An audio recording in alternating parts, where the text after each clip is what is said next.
Peace. This is Shyan Selah, thanking you all for watching and listening to my new podcast. The door is now open to my brave new world. So sit back and relax and let me share with you a little bit of this thing I call life. Yeah, baby. Let's go. It's so fun. Yeah, I'm a rebel, I'm a man on a level that nobody has ever seen. For my people in the ghetto, music has a new Muhammad Ali. From rock and roll metal to rock and soul metal, my truth sets you free. And I will never settle when God smacked the devil, the demons I'll flee like yeah. More money, more power, more love, and a lot more soul. Yeah. More passion, more time, more life, and a lot more soul. Yeah. More women like Mary Magdalene. Hey, baby, let it go. Yeah.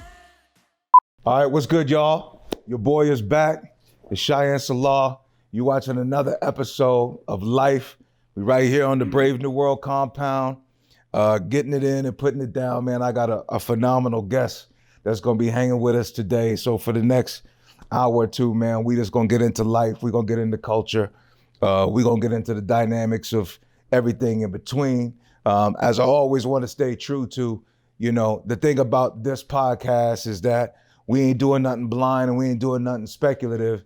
Every single guest that you're gonna see on my show, the majority of the topics, everything is gonna come from real life experiences, real life people, real life relationships, because we got real life issues going on out here in the world. We by no means are saying we trying to save or solve anything. We just saying we got some perspective we wanna lend. So without any further ado, one of my really good friends, this brother is somebody I met when I was manning the chair of education for the Seattle King County NAACP. He was manning the chair for religious affairs at that time. He's a phenomenal speaker, motivator, pastor, investor, real estate holder, former athlete, a serious big-time all-star basketball player from the area. I want y'all to show some love. Give it up for my dude, Mr. Tramaine Palms. Yeah. Welcome. Thank you. Man, welcome to the compound. It ain't like it's the first time you've been here, man, but Absolutely not. I don't think our audience knows, man, what you've been doing in the compound, man. So we gotta let everybody know how you doing it on this end of town, man. Hey, man, look, as you know, man, it's a lot going on. The whole concept around this was a COVID move, man. Like it was for us as athletes. You get a lane closed off, you got to adapt and adjust and move and create. And so we needed to have a safe place that we can maintain, health codes and standards, and we can maintain viability and production. So we were fortunate enough to put together a team that helped us facilitate it, man. And this is just one of the first creations, the podcast. We got TV stuff going on, music stuff going on. I'm gonna be recording late into the night tonight, but man, it is what it is, and this is what you got to do at a time like this. You know it all too well, man. Absolutely. It all too well. How's the COVID adjustment been going for you, man? Like what's shaking in your world? What are you doing? Man, well, I work from home, so I'm not really out as much. Yeah. Just being safe, My children don't live with me, so I do got to go out and check on my kids and check on my grandbabies. But aside from that, man, it's staying safe. And then, of course, when we build, it's always spectacular. It's always 100. So I get a chance to be me and get out from the sort of spaces where I need to be serious all the time. So, right. You got to be able to have laughter with it. And so when I get a chance to come to the compound, when he decides to let me in, I'm always grateful. Man, you crazy, man. Look, it's interesting because, you and I have been building for some years now, and, our conversations have led in all kinds of, absolutely, shall I say, ideas, to say the least. Absolutely. In some cases, downright innovations. But we've been able to create this feeder system. It's something that I'm very conscientious about when it comes particularly to the brothers out here in the world right now, man, with an emphasis on Black men in America. The ability for brothers to get together, to convene, to share, to have dialogue, and whether that's stories of triumph or the war stories of losses, and to do that in a safe manner when we're dealing as a culture with so many vulnerabilities.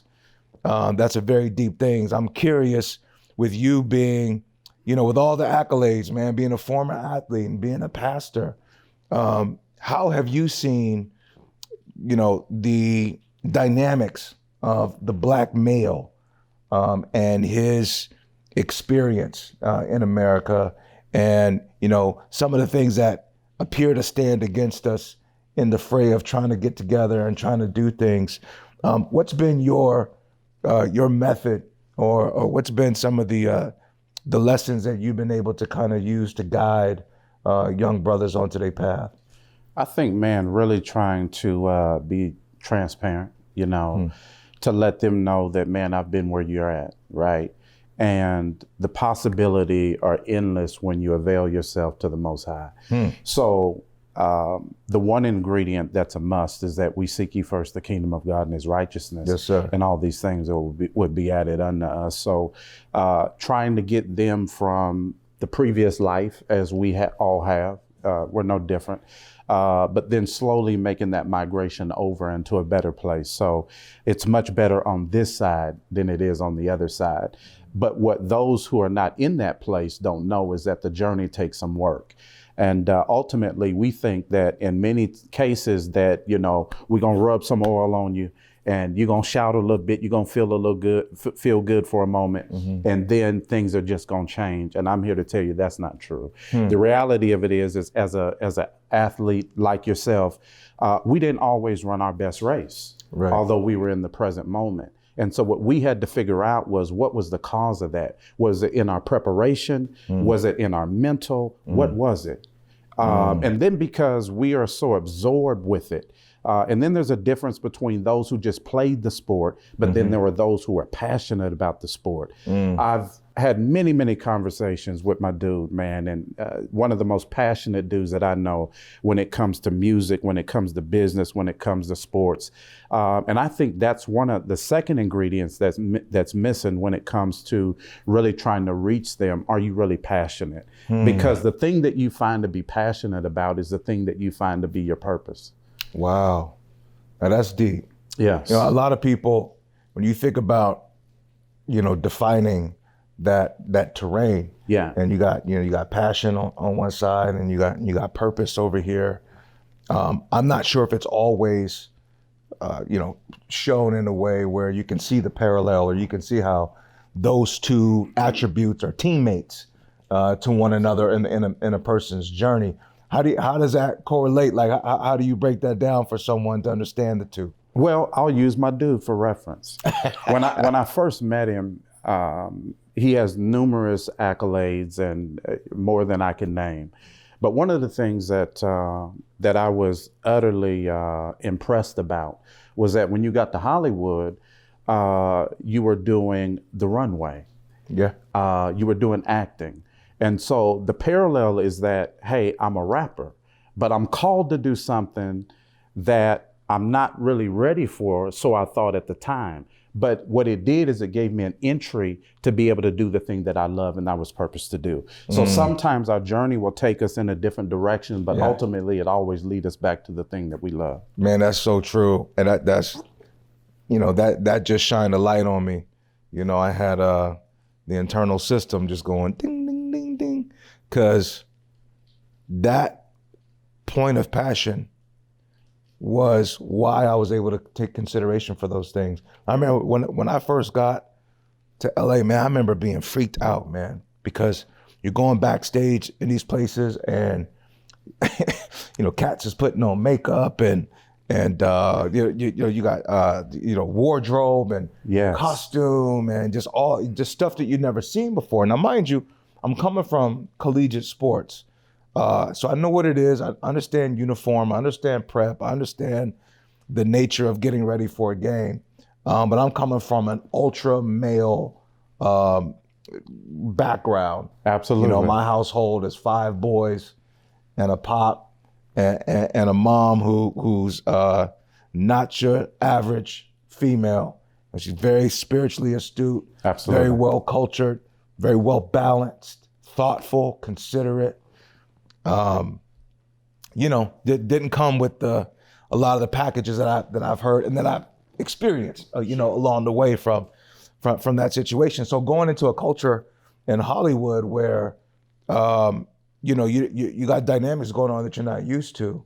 And just like you said, my purpose was, man, it was in my gift where, absolutely, man, I want to rhyme and sing and get in the studio and get on stage and do my thing. Right. But some of the initial doors that opened had nothing to do with that. Right. Directly. Yes. But my passion point I wanted it so bad. I wanted to get to where I wanted to get to so bad that I was of the frame of mind that, okay, man, if I get the opportunity to model, then let me take this opportunity. If I get the opportunity to act, let me take this opportunity. If I get the opportunity to, you know, go talk to a group of high school kids, you know, whatever was before me, yes, my passion definitely put me there. Yes. And it did ultimately lead me to that purpose point. Yes. That's deep. That's deep. You know, you think about how many people get cut off from purpose because maybe passion isn't all the way there for them. Yes. How do you deal with the fear? You know, you talk about anyone dealing with any form of success is always having to, you know, adjust, if not anything else, right, outright deal with fear factors, the unknown. Man, are you willing to do this? Are you willing to do that? How does fear play against passion? You know, I speak about fear and success often. And one of the main reasons is because I find that fear is has really held a lot of people back, that would otherwise be successful in whatever arena it is. We learned it in sports very early on. And, you know, as a kid, they would just throw the football in the air and they'd say, "Hey, Palms, go get it." And they let all the big dudes jump on top of me. And the reason that was because they were trying to bring the alpha out. So when the alpha comes out, that inner person now does what he needs to do to survive. And if you've never had to deal with that, then you don't know how to ignite that. Right. So in business for you, at that particular stage where you had to model, but that burning thing that was still inside of you always was resonating, was ready to go. It's like you turn on the car, right, when it's cold, and it's just idling. That's where you were in the moment because you knew that after the car gets warm, I put it in drive and I'm ready to go. Right. So at any given moment, you could transition from the modeling into the rapper. Right. And that's what life is really about when you deal with fear. You got to be able to transition quickly from, hey, I hear something at the door, but I go in protective mode right away. So when it comes to my children, when it comes to my own domain, that's just the area that I'm very protective of. So there's a different dude that you see in that particular realm because I serve to be the protector of my home and the things that I love. Yeah, man, the fear thing is a tremendous subject that absolutely I think needs to be broached a lot more from the household to the community, the classroom, the locker room. Yes. I've always, and you know, in my studies and my journey, I've always tried to take a somewhat of a scientific approach to breaking things down as much as I could because growing up with an athletic mind state, you know, losses can be very burdensome. Absolutely. And not because you just lost, but because if you intellectualize the game at all, which I began doing at a very early age. Yes. You kind of drench yourself in the what happened.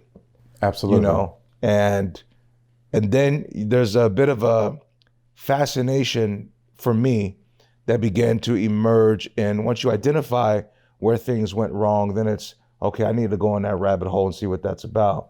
And I've always done that with whether I was, you know, studying film or I was, venturing into a new space, business, or art, certainly in business, I've gone down what seems like 100 different rabbit holes of laws, legalities, privileges, opportunities that can shape out a myriad of ways. But I think that the biggest thing that I've always found with fear is that initially it's a righteous instinct. It's something that is a part of your intelligence package that through your senses, if you would, you're supposed to be able to identify danger, no doubt. Assess risk, right? Yes. And look at the things that you can or cannot do. But I think, without passion, you just get stuck there in that reality of, okay, I shouldn't jump, right?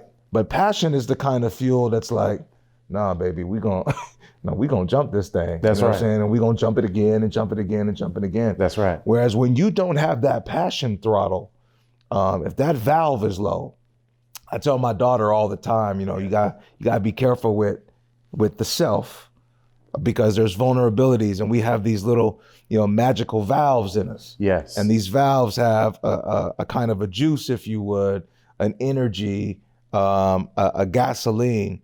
And when we don't know how to go plug back in, to where love can be reciprocated, right, but we're constantly giving it out. Yes. Or we don't know how passion gets reciprocated, but we're constantly giving it out, right?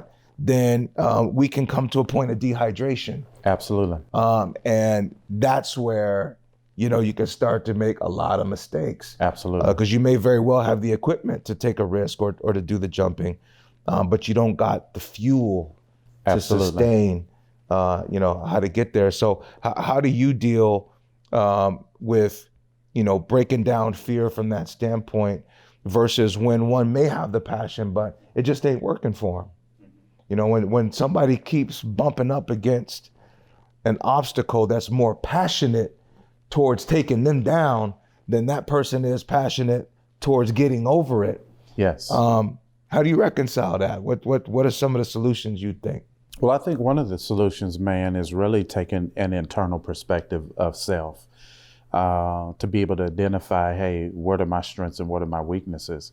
And then ultimately you have to take whatever that weakness is and you got to tweak it. Every car doesn't run efficient. Every car at some point will require a tune-up. Right. And life will require us at times to be able to just go get a tune-up. It's Right. not that your car is bad, it just needs a tune-up. Yep. So life will call upon us, man, at times to just go get a tune-up. It ain't gonna cost you much, but it's gonna run more effectively. And this is what we do in business. This is what we do in different spaces. Sometimes we just gotta take a minute and just let the mechanic do what he does and Right. let us go back and do what we do.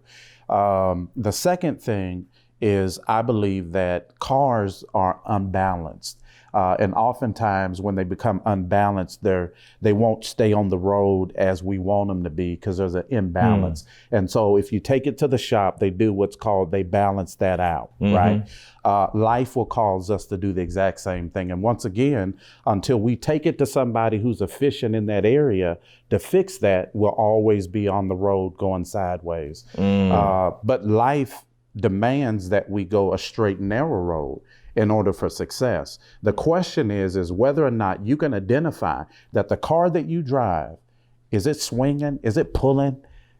You ever drove a car where it just starts pulling to the right or to the left? Yeah. Because it's unbalanced. And Right. it's telling you, it's giving you the indicator Right. that something's off balance. Right. Well, this is what happens in the level of success.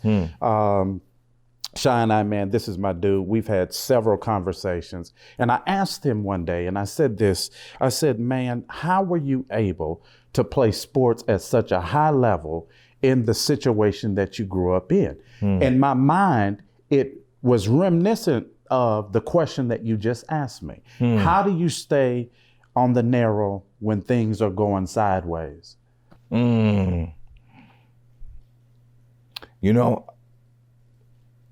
To be 100% vulnerably transparent, a lot of it for me was something that was operating in me that I had no idea Wow. what it was. Okay. It was a massive, exhaustive energy Wow. to win. Yes. And maybe even to some degree being an inviter to obstacle. Okay. Like I was raised in a way that for me, fighting, dealing with things, confrontation, we didn't have gates on our mouths growing up, at least not that I saw. Yes. I grew up in an environment where, man, you got to get yours. That's right. That's right. You got all these cousins, you got all these brothers, you got to get yours, man. And you don't got no time to really punk out for nothing. And so you're already in this, constant state of internal competition, even though it's not said as that. Sure. It's just kind of the nature of the environment, which I think is typically the case if you grow up around anything black and male dominant. Absolutely. Right? Taking nothing away from the female aspect, because that has its own contributions to that as well. But certainly on the male side, you have this, only the strong survive. Absolutely. Kind of situation. So for me, in the household I grew up in, now mind you, I'm growing up out here in the West Coast, but the family's all from back east. My mom's people from Kentucky, Chicago. My dad's people from Washington, D.C. So the household is basically inner city East Coast. Okay. That's the mentality you're dealing with. Yes. When you want to get into the dynamics of the nature of the environment and whatever capacity would be there for any kind of nurturing. I had a mom that was a workhorse. She was a career girl. Pops was a worker too, but Pops was no joke. Pops was a beast. Yes. And Pops had a mandate in a way that he dealt with us that, today wouldn't translate. Right. You know what I'm saying? Yeah. And for what it's worth, and it'd be great if I had some of my other brothers here, because we all got different takes. Yeah. On what that was. But for me, as the middle child, yes, I'm an Aries. I'm cosmically aligned for let's go get it. Yeah. Where's the trouble at? Right. I'll figure it out. Right. What's trouble to you is not trouble for me. Yeah. I'll go get in that mix. That's what I'm aligned to do. And then there's, a myriad of responsibilities that came with it. And so once things started shifting and I started feeling like I had to look out for myself in my life at a very young age and making adult decisions, including, transferring schools. And, when you are an athletic star, student athlete, that is, a blue chip recruit, there's a lot of things that come with that. Absolutely. And when you're that guy in multiple sports, there's even more, things that come with it. So that was a very difficult thing to be, but I didn't know that when I was going through it. Yeah. You know what I'm saying? Right. So it's kind of like I'm saying all that to say, like, it's all I knew. Right. All I knew was the high-end, competitive, all the stakes are here, right? Constant excitement. Yes. Man, my pops didn't turn the radio off, man. Like, you know what I'm saying? Like, I couldn't tell you, I don't know. I might have been, third, fourth grade, that I can recall. All right, man, ain't no music on, I'm going to sleep. Right. You know what I'm saying? Like my man's put the party down every night. Yes, right. And a lot of that influence was the 60s and 70s and 80s soul music. Yes. So you think about them funk bands from Clinton to the Bar-Kays and Confunction and all the way to the smooth stuff of Motown to every black culture is a beautiful party. Yes. That's why can't nobody gather like we do when we gather. That's right. Because the energy and the emotion and the passion that comes with us it's gonna be at another level. That's right. And so I didn't know no other realm, man. I didn't know, everything I thought in life was high end. Shit didn't calm down for me till I got in a classroom. Right. and at that point, you're fighting to just stay awake and survive. And Yeah. but I knew I wanted a life. I knew I wanted to get somewhere. I knew that I could. I loved my sports. Right. But I had no idea, man, how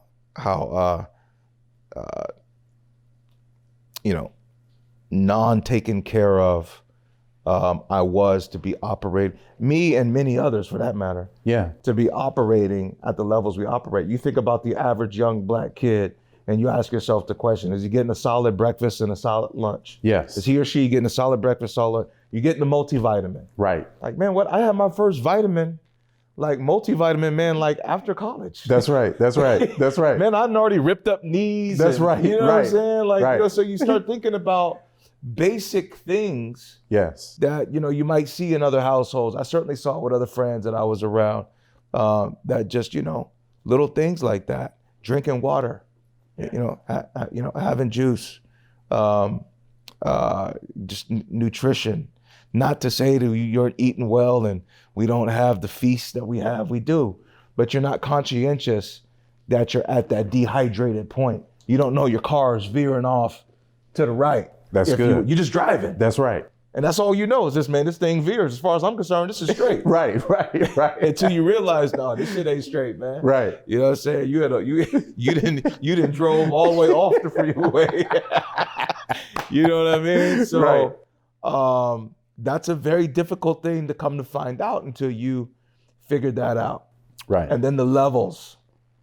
Well, shit, now I'm mad as hell. It's easy for me to get mad. Yeah. But without no outlet, thank God I had some guys come in from the martial arts space, and one of the gifts my dad gave us boys was introducing us to boxing and stuff like that. You got some conventional outlets. Yeah. And he would always tell us, one of my number one jobs is make sure y'all didn't get raised in the city. Right.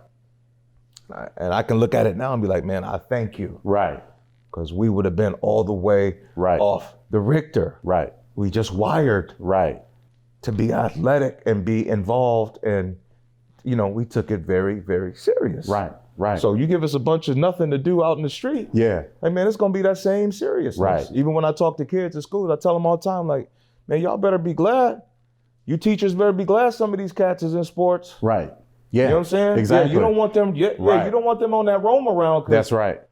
All that energy has got to go somewhere. That's right. It's got to go somewhere. So you don't kind of really know why all that is. You just know that you're packing the energy to do it. Right. And that leads to a lot of mistakes and a lot of different things. So fortunately, there's some stuff there that balances it out, which kind of brings me to where I want to lean back into you with that, is, the role of a pastor or the construct of the church in the community. Yeah. When you see the culture having so much going on in society, and it just feels like to me there's not a lot of conversation around, where's the church and all this, and what's going on, man, with all the political hoopla and all the stuff happening in the world. It seems like there's something there that's either not engaged or missing, and I may very well be wrong. But first take me into what called you, what was that moment for you to move into pastoring? And then how are you utilizing that in a time like now? Well, first, let me say, being called to ministry was at a very young age for me. I knew between the ages of probably 9 to 10 that there was a strong manifestation in my spirit. I had a profound love for church. I had a profound love for Dr. Martin Luther King Jr., who was a highly influential in my life for civil rights. And then I had a strong discernment when it came to spiritual things. And so I wanted to be normal, but was trying to find myself in the process of, I had this profound gift and knew that I had the gift, but wanted to be normal in the process. I wanted to do what all the other kids were doing. And so I had this internal struggle going on. And so we're very poor And I remember one night we went to the Goodwill. So, you know, we didn't typically just go shopping or anything like that. When everybody else would be asleep, we go to the Goodwill, which was at that time outside. So you just pulled up and everybody got out and you just went through and you grabbed whatever you wanted. And I had to be probably 9 years old at the time. And I found this tape recorder and it had 2 reels on it. It was white and they had a microphone and you couldn't tell me nothing. That was a Mercedes to me. Okay, talk to me, man. And I didn't know how to operate it, but I learned how to operate it. And it actually worked and functioned properly. And so late at night, man, when everybody would go to sleep in the house, I would get up and I would practice my sermons. And so I would be preaching and whatnot. And nobody knew at the time, you know, that I had this internal conflict between this gift that's in me and I'm trying to get it out.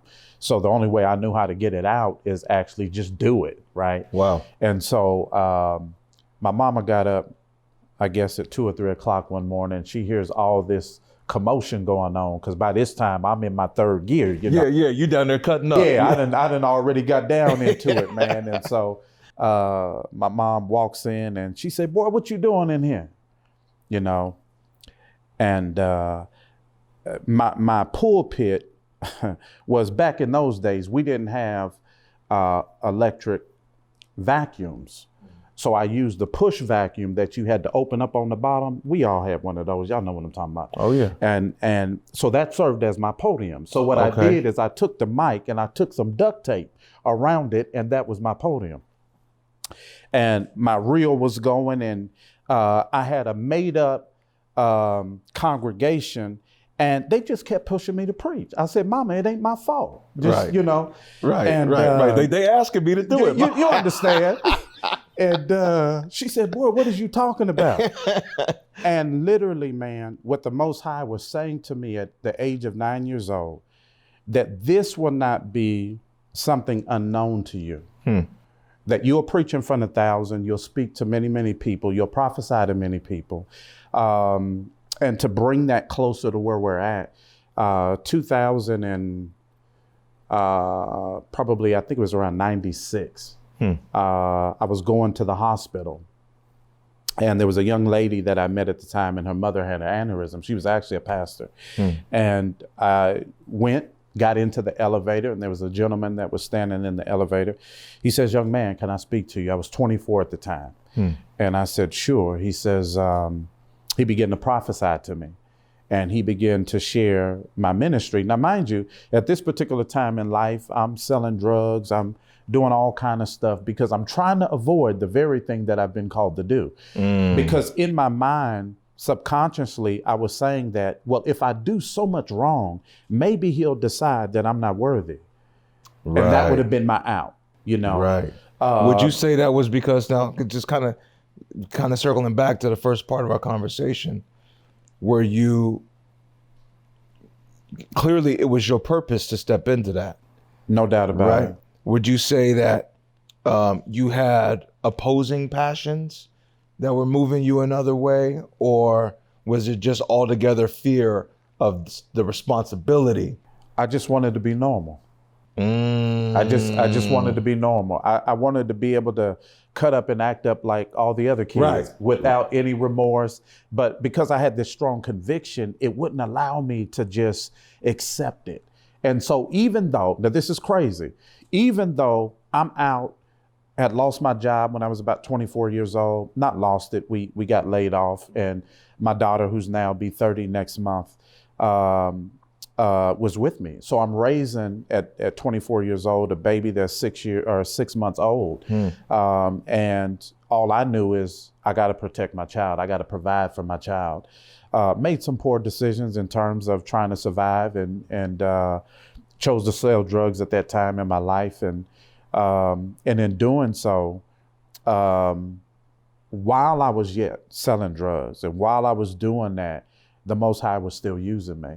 And so there was a woman who lived next door to me, and she tells my lady friend at the time, she says, "Well, man, who is that doing all that preaching next door?" And she says, "Well, I don't know what you're talking about." She says, No, I'm telling you, I don't know who that is, but that cat can preach. And she says, no, ain't nobody's there, just me and Tramaine, you know? Right. And she says, girl, I'm telling you, somebody over there preaching.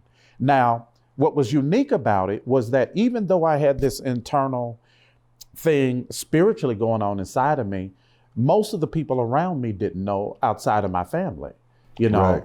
And so I'm still dealing with that, you know? And so it's still in me at a 24, 25 years old. And I get to a stage, man, where I make drops off, but when my lady friend wasn't present, man, I go grab my Bible, you know, and the Most High would give me something to expound on, and I go in, you know. And so it was almost like a survival mechanism, right? It was that I think I feared not being able to survive without it. So it became the thing that I needed when times came difficult for me. Because one thing that I learned is if I couldn't change it through my hands, I could change it through my gift. And through my gift of speaking the word, I was able to get it out. And then things began to shift in a different way. Man, that's heavy. Because, you know, you think about, you know, a lot of people move with that calling on their life. You know, that can happen in a multitude of ways. Absolutely. And at any given point in time in one's life, you Absolutely. know, that can take place. It's not often you hear about, you know, God as an outlet of sorts, a place to get away. I'm talking about from an interpersonal relationship, because what you're describing right now is not, you know, man, you know, I'm in church on Tuesday and Thursday. And It's not the pretty road. Yeah, no, you in the trenches in life. Yes. Leaning on this relationship and creating through the dynamics of your spirit the essence of a congregation, and Yes. you working out what you saying and you speaking that word. Look, now that's hip hop. Right. You know what I mean? Like that's how rhymers step into that rhyme thing. That's like turning on a beat and acting like you got the crowd. Those are the first crowds we was in front. Wasn't nobody there. That's You know right. what I'm saying? But it's just, that's how you move with it. You know what I'm saying? But you don't hear that too often when it comes to, you know, a relationship with the Most High. Yeah. See, what it is there's a profound text that says when it deals with the transition between the natural and the spirit, you know, and it's a real fine dynamic, because one would probably ask, well, how's it possible that you can harm people because you're selling drugs, but then at the same time you're telling me that he can still use you? Well, the word says he's a present help in the time of trouble. I was in a troubled place, Right. but I found peace and safety in knowing that I could return back to him. Right. Because there was nothing that I could do that he didn't already know about. Right. Because if he made me and created me in his own image, he is not far from knowing who I am. Right. So I always knew that I could run back to him. And coming back to him was me saying, as David said, Lord, created me a clean heart. Yes. Renew within me the right spirit. Yes. Because I'm wrestling. Right. And he understood where I was with that. But he gave me enough time to say, but I still love you. Right. But you still gonna preach though. Yeah. Yeah, you still gonna do that. Yeah. You dancing out here, but I'm protecting you while you doing it. Right. So I understood that, man, the reason I was able to survive that time in my life was because the Most High had something for me to do. Man, that's deep. That's deep. So what was your first moment of preaching? Describe to me, now you in it. Now it's time to get in front of a real congregation. What was that for you? It was normal. Yeah. You'd already put the work in. Yeah. I mean, I've been doing it since I was 9 years old. Right. So, you prepare like any other moment, you know. Yeah. And I remember there were several pastors in the area. The church was packed, and And some of the preachers said around me, they said, man, Palms, how come you're not nervous? Not knowing that I've been doing this all my life. You know what I'm saying? And it was a very, it was like a weight lifted off me. For the first time in my life, I felt like, man, I could rest now. Yeah. I no longer had to have a 9 in my back pocket. I no longer had to worry about somebody trying to rob me. I no longer had to worry about who's coming for me. And you got to remember, man, at 22, 23 years old, I'm driving BMWs, I'm driving Mercedes, I got 3 or 4 different cars. I drive whenever I felt like it, you know. But I want to say this, man, there was a state patrol that pulled me over one day who had a profound effect on my life. And he said to me one day, he said, I want you to get out of the car. I just bought a brand new white Cadillac Barrettes. And I'm probably 24 years old at the time. And all white, leather interior was white. Go ahead, man. I'm feeling good about it, you know what I mean? And he pulls me over. I'm driving without a license, you know?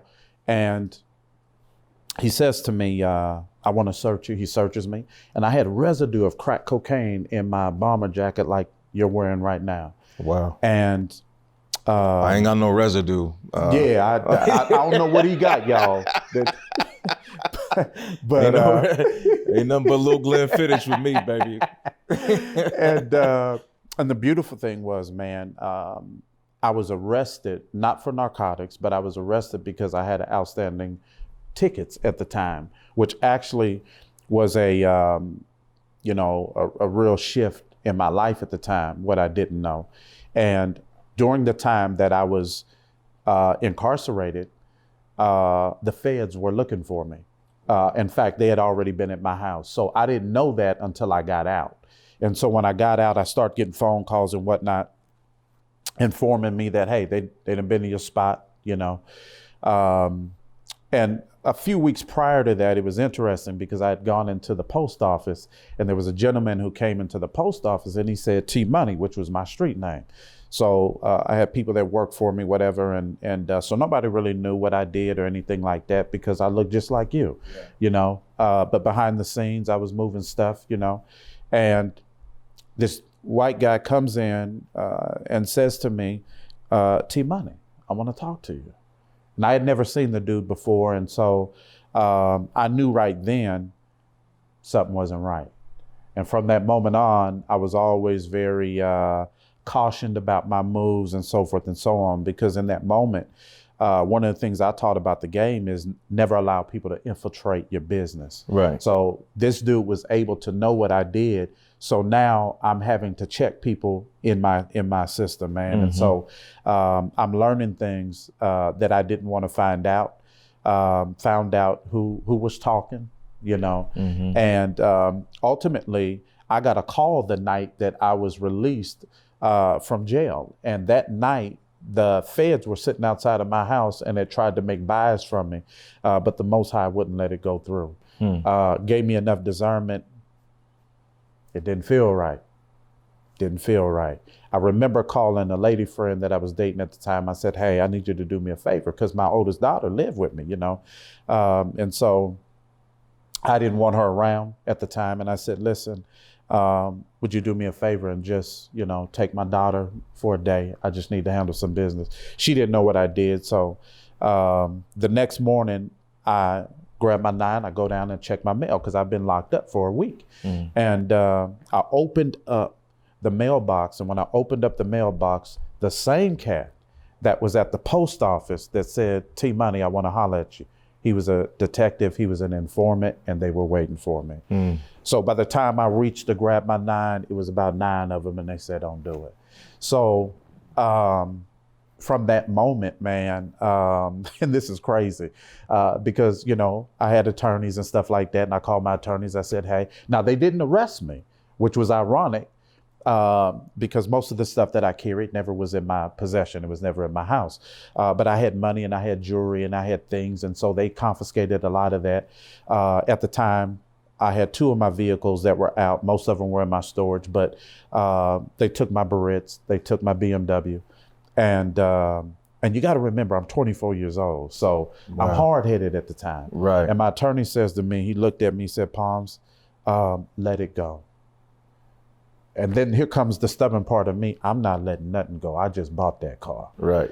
And what I didn't know at the time, what he was trying to tell me is that, man, listen, they got you. They know where you. They know what you're Right. driving. Right. You're harming yourself. You know. Right.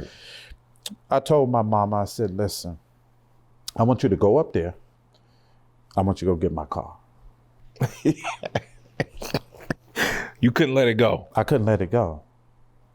And so my mama goes and she's now, mind you, in the midst of this, you fighting this call absolutely tooth and I nail. didn't want to do it. You holding on for dear life for this world. I'm hoping I'm doing enough damage that he To just say you wrong. say, go, yeah. I made the mistake in choosing you. Right. You know, but I can tell you, man, through all of that, man, the Most High graced me with the ability to still be able to stand in somebody's pulpit. Wow.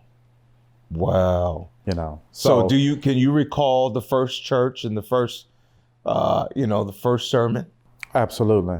Tabernacle Missionary Baptist Church, 1996. Dr. Robert L. Manaway, the most prolific and most profound pastor I know, that invested in me, loved me, taught me, but not only was a pastor, was a friend. So he was able to give me enough leeway to make mistakes. Yeah. You know, how important is that? You know, when you think about that dynamic there, where you got young kids, be it boys or girls, you got the streets, yes, you got life, you got community, you got disenfranchisement within the household, you got conflict going on, you got daddies that's in jail, daddies that's doing what you're doing, yeah, or daddies that's busy in other things, absolutely, or mamas that are busy in other things, or at school, or in jail, or out doing whatever. And to each child is a different circumstance absolutely, in the household. But sometimes the idea of religious culture comes with it, this tag of having to be perfect. And really not religious culture.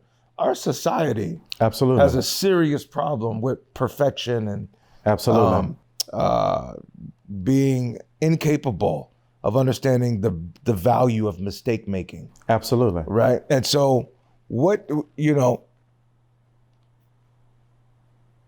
why isn't there an empathetic brand, if you would, That's good. I like from that. the church to the street that says, we love you like he does? It's interesting, and I think it's a very profound question. Mainly because I think when those of us who come into the knowledge and then the understanding of Christ, for whatever reason, we believe that's perfection.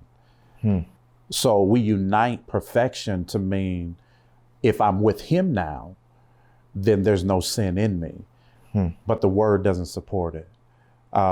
Even in my calling, you have never heard me say during the course of my going in and going out that I've ever been perfect.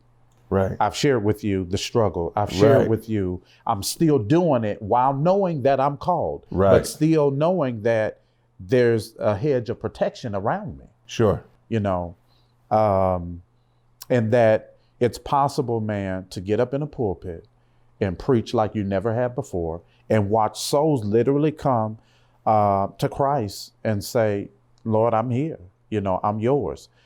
Even in your stupidity, even in your wrong choice making, because he knows how to take the worst in you and use it for his good. He's the only person that I know that can take something bad and make good. You know, so when we think about it, and I won't even say it's bad, I will say it's just who we are at the time. Right. We are people, man, who make bad choices and make bad mistakes. So when you do that, if you're dealing with somebody who's very judgmental, if you come from that era, then it's going to be hard. Right. And you're going to be probably more harder on yourself than you need to be. Right. And I think that's where a lot of that comes, beating yourself up and, making yourself feel that you're not worthy. No, I'm worthy because he made me worthy. Right. I am because he is. Right. And had it not been for the grace of God, I wouldn't be here today. So I'm here to say, man, that he can use anybody regardless of what you've done and regardless even in the state that you're in currently. But he's drawing you nearer to him in that process. Absolutely. And sometimes in that process, it may not be as expedient as some people want it to be. And some people may say, well, man, is it possible that Shai can do hip hop and soul and R&B and rap and still be spiritual? And I'm here to tell y'all, man, this is one of the most spiritual dudes that I know. This dude is very profound in the word, knows his word, and very spiritual. And this is why, man, we've connected for so long. Your energy, your insight, your knowledge as it relates to the word. But I've got this gift, though, to do music. You know what I mean? So what do I do with that? Right. I don't stop doing music because he gifted me to do that. So we've had this conversation many, many days. And I asked the question, with Shai, do you feel sometimes like, man, you kind of coming to and fro? I mean, how do you navigate through that? Yeah. It's a juggling act. Yeah. It's a juggling act because I think if you are righteous unto yourself, okay. And I don't mean that in a egotistical, unmerited way. I mean, if you are truly beholden to, and if you have quantified and qualified the gifts and talents and skills beyond your own expertise, but you've qualified them by those that, that's what they do. In other words, I call it the credit check of your profession. Right. You measure out amongst the constituency. Right. If we play hoop, we get amongst the hoopers, and the hoopers say, "Yeah, man, Cat had game. He was nice with the left and had a nice little jump shot and blah blah blah." And you use that energy and that insight for your justification. Now that's not void of what God's calling you to do. There you go. It just is a personification of the urge and the instinct and what's compelling you to move in the gift. So I think you have to be righteous unto yourself. And if you are, then you also have to know people are people. Yes. And so I've seen it 1,000 different ways, man. Over the last few years, I got into creating a business for the film industry. Yes. And I come from a lot of years of music and a lot of years of outreach and event development and brands. And I've worked with all kinds of stuff, you know, amazing brands. And I've had some great experiences, but none of them perfect. Yeah. You coming into film and it's like, okay, I had to go to my folks that, hey man, this is how you do it. And here's what I always got. Shai, unlike making a song, a film is different. Right. It just takes time. Yes. Guys like George Lucas, it has had films that took George Lucas, the creator of Star Wars. Yes. 10, 15, 20, 25 years to get a film made. Yeah. Right? Like, that's heavy. But that's the standard. If you're in film and you know the landscape, it's like, yeah, sometimes it can just happen. Right. And then other times, man, it could take some time. That's right. And so there's a grace period you have to allot yourself. Right. And others. Okay. And so that's very difficult to do because you can't always manage what your impact or your effect is going to be on other people. But I think when you're juggling those gifts, you do have a responsibility to know that, okay, well, everybody ain't going to get this. That's right. And some people are going to get it on Tuesday and not get it next Tuesday. That's right. Even though they got it on Tuesday. That's right. That's right. They no longer get it next Tuesday. And you got to know that kind of going in that, that's going to be bound to happen when you're dealing with that. But ultimately what keeps you I want to say honest, but I want to be clear contextually because I believe there's a difference between truth and honesty. Absolutely. But to be honest unto what the expectation you think is from God unto yourself is, I think, is a matter of, perspective. No doubt. And I think you got to, like the other things, you got to find the constituency to say, who else has been called to deal with this gift? And for me, that led me on a journey, a very vast one, mind you, that gave me methodologies that I've been able to apply in every aspect of my life. Right. And so now that allows me, honesty, I think honesty is the gateway to truth. Right. Absolutely. You know what I'm saying? Because if you can handle the one, you got no other choice but to get to the, that's right. To the other. It's That's just right. that truth is brutal. That's right. Yes. Honesty can have some feel and some tone and some, right. Hey man, well look, I'm gonna lay it to you like this. That's Truth right. don't give a damn. That's Truth right. come blow the whole damn, That's right. It's Yeah. the wind, baby. You can't Yeah. control that. That's right.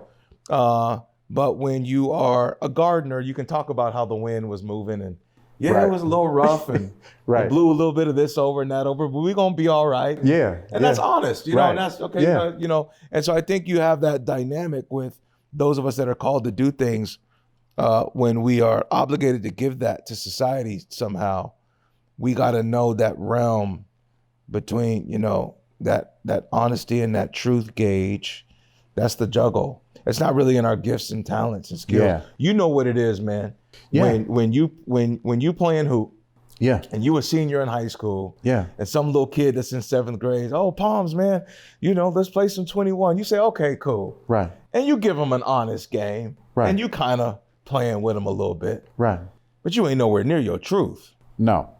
Now, if you went full-fledged on Cat, Right. you might break his spirit to the point that he don't ever pick a ball up again. Right. And Or that's the sensitivity part That you have to be aware of. Absolutely. You have to be aware of. I think the game that we're afforded to play in our era is that what did you give back to the game? You Yes. know what I mean? So Yes. And I think it's profound, man. Every time I hear it, including tonight, when you talk about being able to play at the height and at the level that you played at with all that was going on, to be able to focus, to be able to bring it, even though, hey, I don't know what I'm gonna eat tomorrow. I don't know how I'm gonna get to school. And to manage that, is something I'm in awe of, simply because how do you muster up the confidence in a 2-hour time frame? Because a game will probably take you 2.5 hours. Mm-hmm. So it's almost like you got to take off the regular clothes and put on the cape for a minute, if you will. Oh, yeah. Because, and I remember playing, and my father was never there, never ever seen me play. And going to games was so natural because he was never there. So it was very normal for me to play. I think the first time my mama came and seen me play, I was in high school at this time. I was one of the top guards in the state. Had been player of the week. I think it was my junior, senior year, 7 weeks in a row. Just got off to a phenomenal start. I moved from Louisiana and wanted to play football, and come to find out that I had to sit out 10 games, and that this was my junior year. So I was like, wow. And football was my best sport. And so I had to make a decision, and my decision was, hey, I either run the risk of playing the last 2 games and potentially losing my whole basketball, although football was my best sport.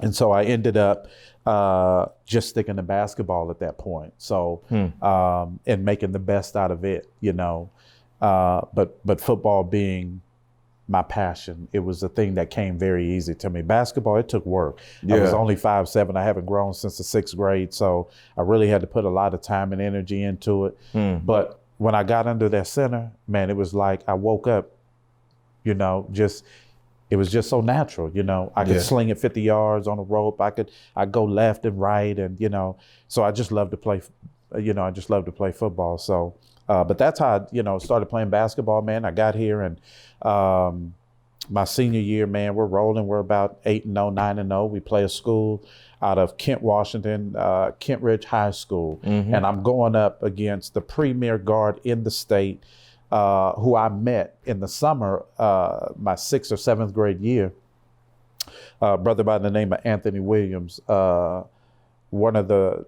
best basketball players I've ever played against in my life. And Anthony talked a lot, so he motivated me a lot. Yeah. I'll never forget, I came back to Seattle and Anthony told me, man, I went to a football game and he said, man, I'm gonna score 50 on you. And I said, this boy done lost his mind. You think you're gonna do me like that? Right. They were ranked number 1 in the state. My junior year, they were ranked number 1 in the state. They were undefeated. We were undefeated. We're not even ranked in the state. And I'm guarding Anthony. And the game was tied with 1:20 to go. And they opened up the floor and they let Anthony do his thing. Anthony was a senior at the time. Anthony was about 5'11", but he was long, quick first step. He could shoot from the outside. He had the whole package. And I wanted the challenge because all I heard in my head was, oh, I'm going to score 50 on you. Right. Well, he didn't score 50 that night. He scored about 35 on me, but they won the game. Right. And what I remember, man, was the last 3 possessions. They cleared it out and they let Anthony go one-on-one. And in that moment, Anthony would shake. He would make his move. And typically, I was always quicker than the guards. So my objective was to never block the shot. I always went for the ball before he elevated. But Anthony was so long, it was hard for me to get I had to give him enough space because he was, he was quick too, And man, he's about 6 feet behind the 3 and he's just hitting nothing but the bottoms. Yeah. And so ain't a whole lot I could do with that. Right. You know what I'm saying? Right. So my revenge came when we went to their gym. They're number 1 in the state. We go back to Kent Ridge. They're still undefeated, ranked number 1 in the state. And we beat them by 29 points in their gym. Wow. And one of the most incredible things that have ever happened. It was crazy, man. The students from Kent Ridge was rocking the bus. They followed us back over they had to call the police. It was crazy, man. But it's one of the most amazing games that I've played in at home. Yeah. It wasn't my best game. Obviously, Right. we didn't win, but being able to play against one of the top guards in the state who later went on to play for Rick Majerus at Utah. Yeah. Drafted by the Lakers, phenomenal. Just anytime you get a chance to play against a Shyan Selah and some of these players, man, that could have played D1, so those are great moments for me to be able to have that opportunity. Man, I love hearing that, man, because one of the things we wanted to make sure we always highlighted in the show was real cats doing real things. And one of the things about Northwest culture is what a lot of the world doesn't really realize is sports is heavy. Yes. Here, you know, and each one of them, man, whether you can go across the scale, man, football, basketball, baseball's heavy, soccer's heavy, track is heavy, swimming is heavy, Absolutely. Soccer is heavy, golf is heavy. Yes. It's very deep culture here for that. And so I think that's going to resonate a lot with cats from the era. And then we got this, the lost tribe of excellence, which is those of us brothers that created the culture with respect to the branding for us. Yes. Because, being scholarshiped and going to the next level was the golden nugget. Absolutely. Out here, because we didn't have a lot of, history of, cats in the NBA or the NFL or whatever. That started to happen, and we had pro teams here. But a lot of us were isolated from the access to that. Absolutely. Whereas a lot of white kids from more privileged schools, it was nothing for them to go to a Seahawk game or Right. a Mariner game or a Sonics game. and kind of do their thing like that. Yeah. Man, we some of the best players in the history of the state had never been to a Seahawk game That's right. or a Sonic game and things of that nature. And so for us to consider going to the next level was, that was the yellow brick road, man. That was the dream. And everybody was in on that. That's and right. So you got this collision course of particularly those of us in King and Pierce County that's coming from Black households and black neighborhoods of any sort, where we all are, moving like this to that one piece of pie. That's right. Very few people knew that we were out here, so you didn't have a lot of the major colleges coming to check for us. Or if they were, it was kind of like, yeah, if my man in Texas don't pan out and my dude in LA don't pan out. Correct. And the young fella in Illinois don't get right, I might go grab this kid in Washington. Yeah. You know what I'm saying? And it was Yes. kind of like our neck of the woods was treated like that for the longest time. Yeah. And then even our own institutions was going to the LAs and the Houstons and the Atlantas of the world to go grab talent and bring them up here. And in some cases, that's how a lot of black families got up here. That's right. In the 70s and 80s. But I find that very interesting because I think we have a very unique story in the culture out here. And you certainly were one of the prolific all-star players that put it down. And then the other part of it that people don't really realize, and I share this a lot with a lot of our brothers and sisters, when it comes to the evolution of the culture, is that, I came up around white folks. Yes. And Asian folks and people of other cultures and ethnicities. When you in kindergarten and first grade and second grade and third grade and fourth grade and fifth grade, and you're surrounded in their environment. Yes. And their customs and their ways and the whole nine. And you gotta understand that. Yes. And you gotta make a way with that. Right. Whereas now you see a lot of the national and regional talk kind of surfaces around, trying to change some of those dynamics. Yes. And I'm often curious and leaning on some of my bros that I know and some of my sisters that I know that have actually had the experience, because a lot of people are way making and really ain't been around them. Right. Really don't know a lot of these nuances until they get into the professional space with them in the job market. Yes. But I'm talking about coming up Yes. the chain. And we was raised, my family, I was raised in such a way that it was like, man, as soon as you left the crib, you can't allow nobody to think they better than you. That's right. No, I don't give a damn who you sit next to in the classroom. That's right. I don't care who the teacher is. I don't care who the principal is. I don't care who the coach is. You get your ass out there and you win. That's right. That's you right. compete. Yes. You win. Yes. You compete. Yes. It was a no excuse That's right. lane. Yeah. You get in the fight, you better not try to walk back up in this house Right. bloodied and beat down. That's right. You don't even consider coming back home That's unless right. you've conquered that. Right. That's how I was raised. That's right. right. That's so right. you think about, I can look at it now as an adult and I can be like, man, Right. I'm just on full tilt from the time I'm born. When you think about those kind of dynamics, you don't have there's no allowance Right. to be victimized by them. Absolutely. With the way I came up. Right.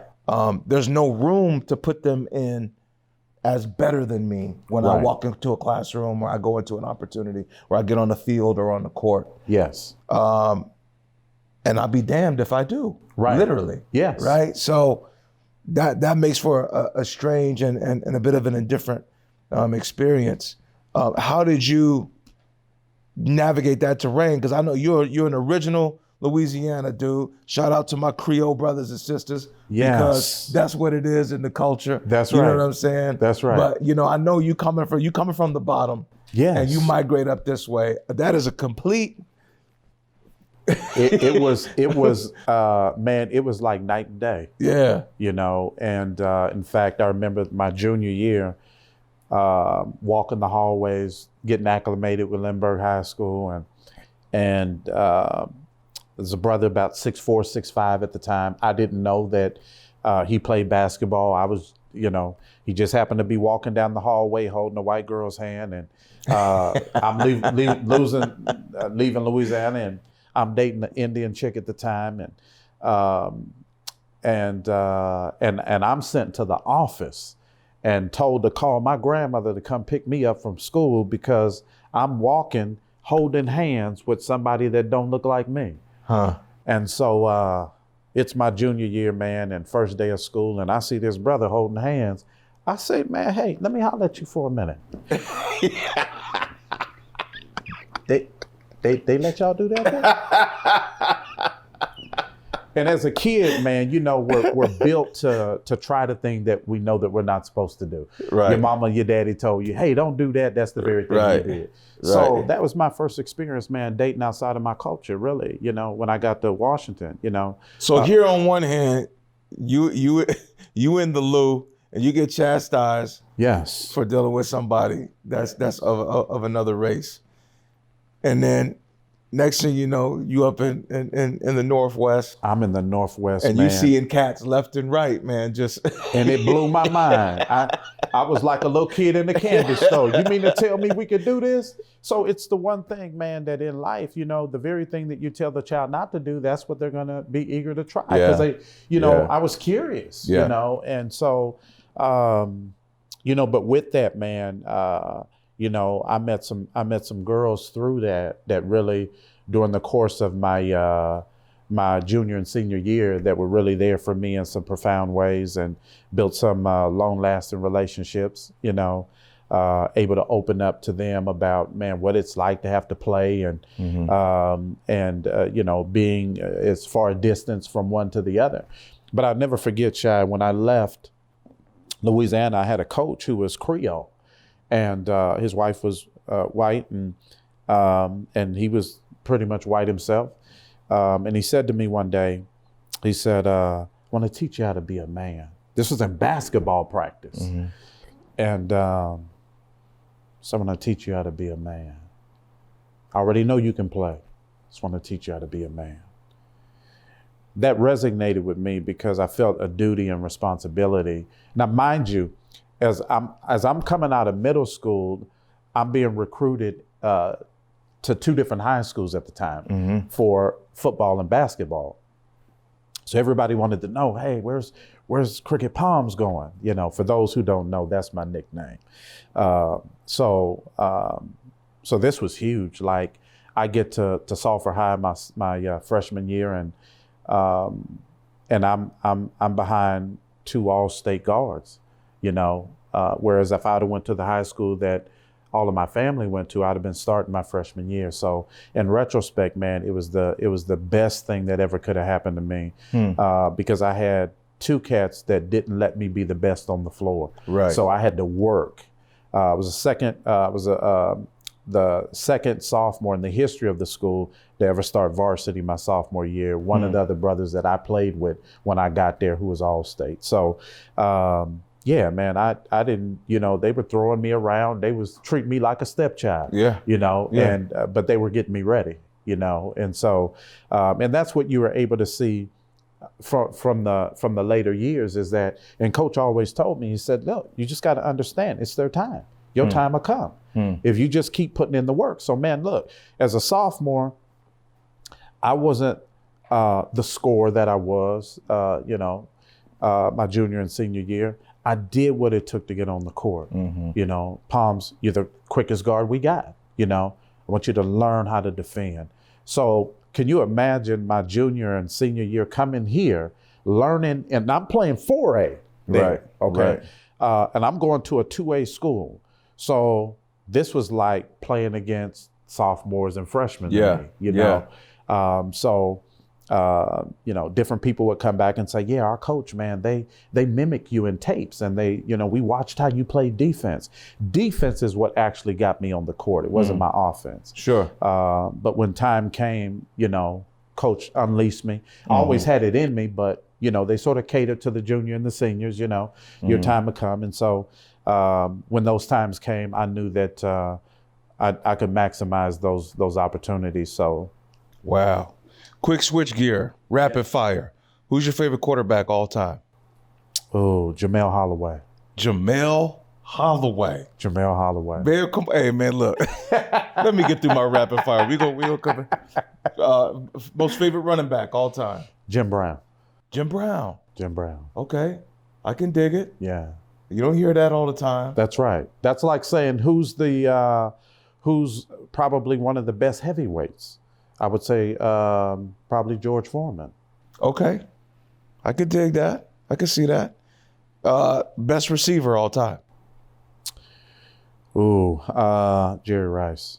Jerry Rice. Yes. Okay, linebacker.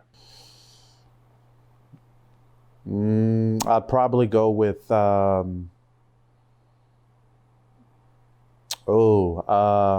Seattle. Seattle.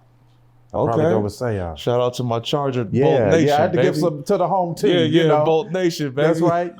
Tomlinson and all them cats over there. That's what's up.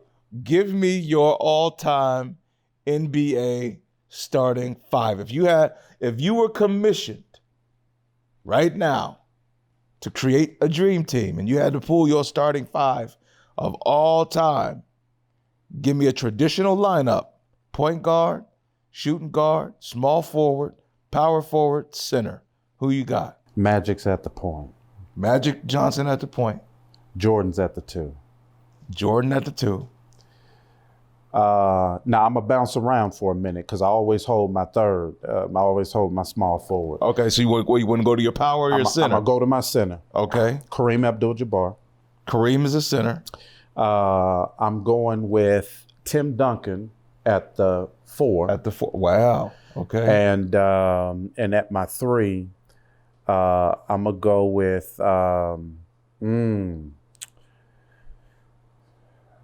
I think I'm gonna go with Pippen, man. Woo! I think I'm gonna go with Pippen. Whoa.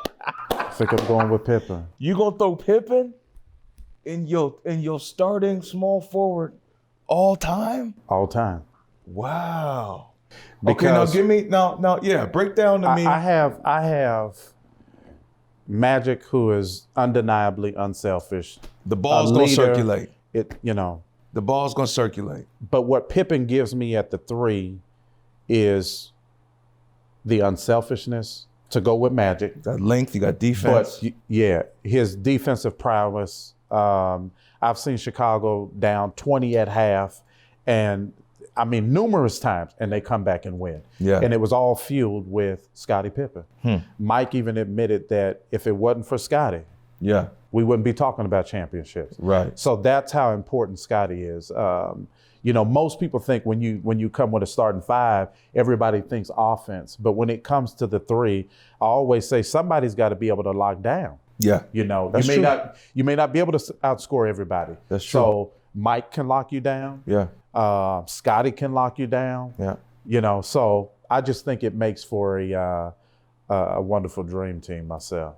Man, that's powerful. My man said Magic, Michael, Pip, Tim Duncan.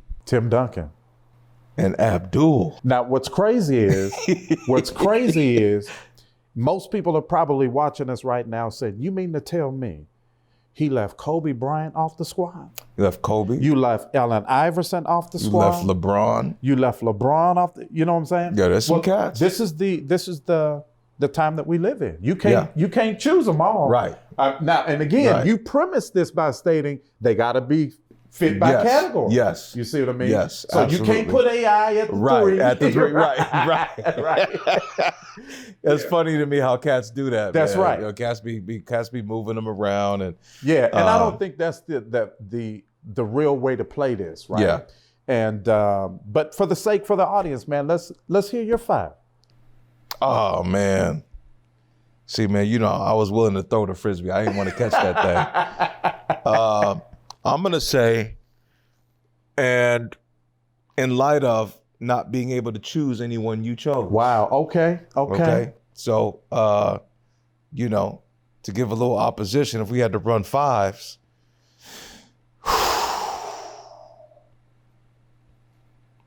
goodness. I'm gonna start with my 5. Okay. And I'm gonna go with Shaq. Ooh. Can't go wrong. Yeah. yeah, I gotta have Shaq in his prime because, you know. Yeah, it would. Right. Right. What you gonna do with that, man? I think for my one, I'm gonna go with the one that I felt gave Magic the biggest headache throughout his career in point guard battles, and that's Isaiah Thomas. No doubt. Absolutely. You know, I think in his prime, I think, you know, as much as he's been villainized, yes. His game level has just been unmistakably underrated to me.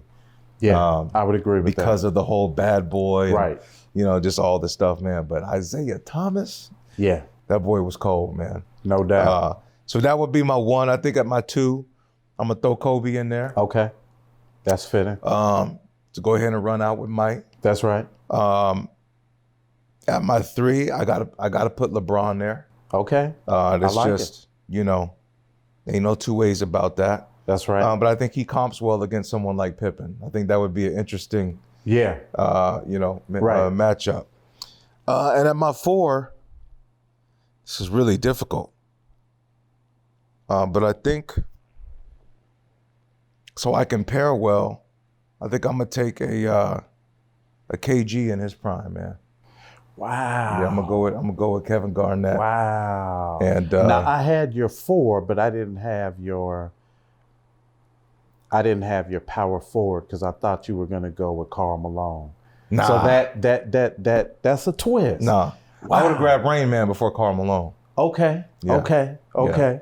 When now that's a sweet though. Yeah, when you think in prime, you know. Yeah. I almost went Rain Man, but I said no, I'm a cool out. Yeah. That's interesting. Yeah, that's enough a cool down low lineup, for though. me. Yeah, I think it'd be competitive. Yeah. You know, you picked all the all-stars and legends and Hall of Fame gods in the game, but I wanna tail that back to the culture.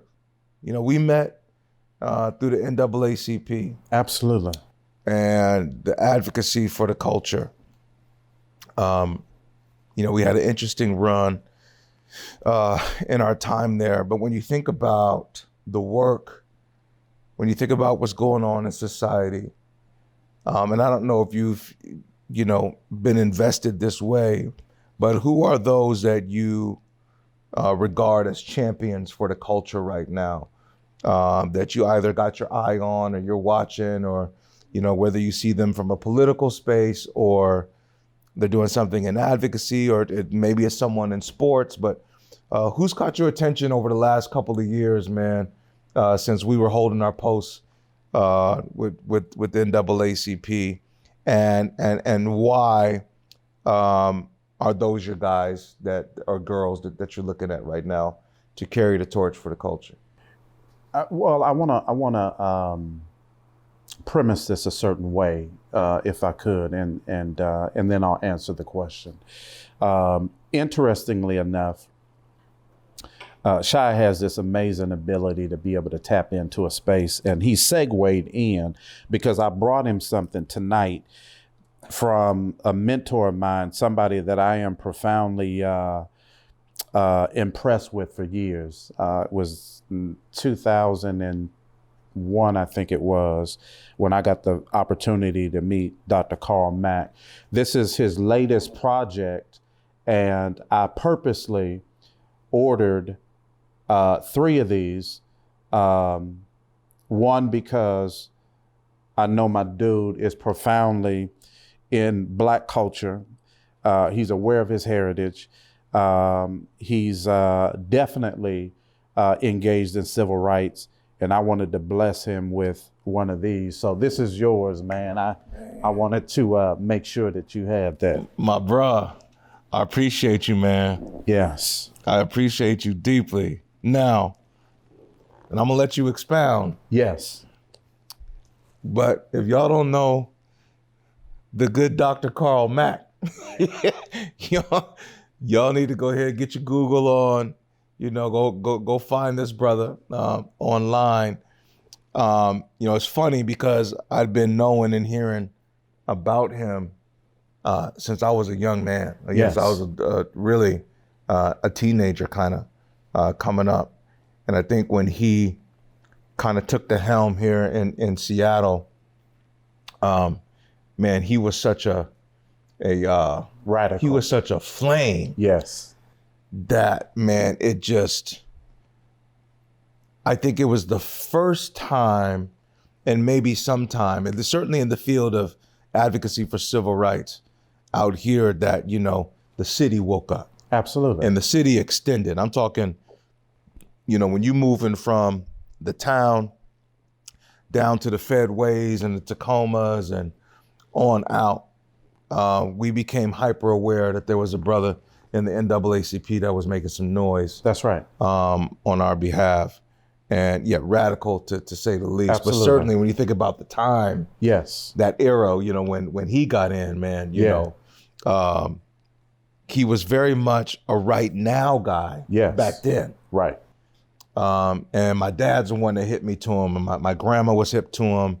And a few of my mentors, Dr. Maxine Mims was hip to him. And, you know, Dr. Horn, just a few cats around here that I consider, you know, my elders. Yes. And those that I honor. But this brother is indeed a proven, strong, viable advocate for the culture, man. So we'll have to take this and kind of put this up on the screen, let y'all know where to go buy it, and just kind of get in touch with him. But tell me, you know, what Karl Mack represents for you. Man, Karl Mack is the epitome of civil rights to me, personally. Many whom I've seen from a distance and afar don't know personally that I've admired their work from afar.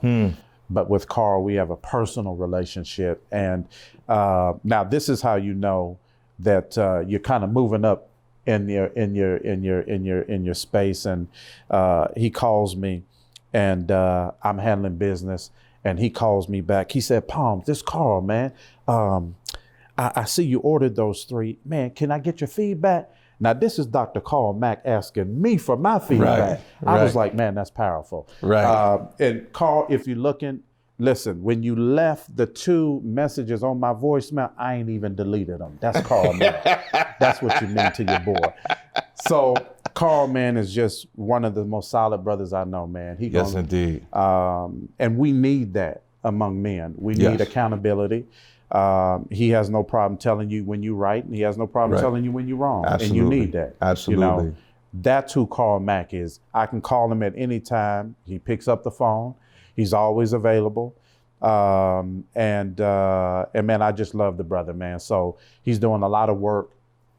He was telling me about this project that he was working on. And I think this is his greatest work, man.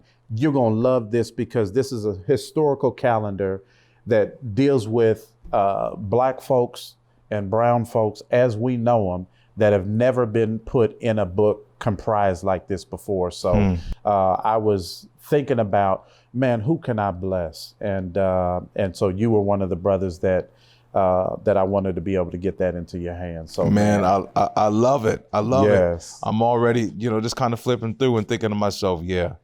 And this is the kind of project I would engage and venture to do myself. Yes. Because, you know, the thing that, and I don't know Karl personally, but he is someone that I've watched from afar, and I see what time it is, and I've known of him, and I feel like I've kind of, you know, grown up with the presence of, you know, his leadership nearby, particularly around, you know, the Seattle area. I call it the isms, you know, with everything that culture represents. You got these dynamics that are in the isms of a thing. You know, a certain family can have their ways, and that's their isms. Right. And I think in the greatest spaces of us in the culture, there's some mystery, some mystical isms amongst very powerful Black men. Yes. Yes. And you know, when I you know, think about him, I'm like, yeah, my dude got them isms though. You know, he got that alpha. Look, man, let's deal with it. Right. right? Yeah. You know, when we convene and we connect and our crew and our brothers and we get together, man, we deal with it. That's right. It That's ain't right. no, you know, Right. you got to deal. That's right. This ain't about no conflict and this ain't about no confrontation. And if it is, so what? Right. We're right. going to weed through, you know, what it is. Right. And if I'm wrong in an assessment, well then, man, lock me in and correct me and let me know what time it is and Right. show me the right way. Right. And that's what you get. That's what I get from him. Absolutely. Is he's got those isms on him. And so he's about it. You know, hopefully at some point we can zoom him in on one of our shows. We can make and, it happen. And have a gathering. But this right here, this is great, brother. I'm blessed. Man, honored to be able receive to, this, to man. give it This to is- my dude, man. And Yeah, this is powerful, man. yeah, man. Black heritage. Yes. And I think it's his greatest work. He's been doing it for quite some time. Yeah. But the energy and time and effort that he's put it in, man, he's getting some really, really good feedback. And actually, he's got some doors opening for some major publications for that. So I'm happy for him. Man, that's awesome. Does anyone else come to mind? Like, when you think of it from a sports standpoint, who do you think's leading culture in sports right now? Well, I think one of the things that I admire about one of the people that you chose was LeBron. You know, certainly Colin Kaepernick. You know. Now let's stay there for a minute with Cap. Okay. Now, you know, LeBron, yes, we know. But Yes. but you know, because I think his imprint Yes. is very evident. Yes. Walk with me with Cap. You know, there's a lot of variety Of opinions. of opinions Yes. around how Cap move. Yeah. Now, as someone that has been deeply involved in outreach and advocacy myself, particularly the importance of it on the local level, when you blessing the town where you're from and you're engaged in that work, it is a deep, intimate thing, Yes. right? And when you have to look at how many of us are proliferated through sports culture Yes. and participating at all kinds of levels of it, from youth on all the way up to the jobs, the ancillary stuff, you know, whether you're a trainer, you're a coach, or you're in some kind of a executive position, or shit, man, you work security at the game, or you holding down the concession stand in the hood for the little kids at the Pop Warner League, whatever. Right. There's a big, gigantic community of us in sport culture, all the way through from A to Z. Yes. And then an instance like Cap happens. Mm-hmm. And right? Right. The whole shit gets shook up. Yeah. What do you do? Tell me what that was for you, man. And how do you synthesize that with your advocacy, and how do you make sense of that for you know, with respect to what it is that you are for about it or against about it? Yeah. Number one, I think when you deal with civil rights and participation in civil rights, woe be unto the man who has a lack of courage. It takes a lot of courage Yes. to stand out front. Yes. You know, so first and foremost, to be able to make your position and to stand on it. Yeah. It ain't just to make it, but Cap has been advocating and saying, yeah, but this ain't cool. Yeah. You know, so much so that, you know, the likelihood of ever seeing him on a football field again will never happen. It's not going to happen. You know, so when you're talking about civil rights and you talk about Colin Kaepernick, what that does for me is it says, I'm willing to die for what I believe in. I'm that engaged in it that if it got to go that far, it's got to go that far. But knowing that if I take the stand, I may not ever see it through fruition while I'm here. But the hope is that when I'm long gone, there'll be others who will be able to stand with courage and be able to speak their mind and their truth. Was the NFL wrong with its initial stance it took. Absolutely. With Cap. Yes. And what are those factors for you? Well, I think there are many different portrayals of disrespecting the flag, was one. And that's not what Cap was saying. It's sort of like, and I've listened to many of your tracks and many of your songs, but I've also had personal conversations with you in regards to some of those. And so I think it's not enough just to hear the beat, but not be able to hear the story behind the beat. You know what I mean? And I think in order to really understand Cap and his purpose and his mission behind his stance, you got to talk to the man, and you cannot just assume anything, and I think that he's been misrepresented, and I think it's unfortunate because I think his stance alone ought to give every black man in America the courage to say, man, if he can do it, I can do it.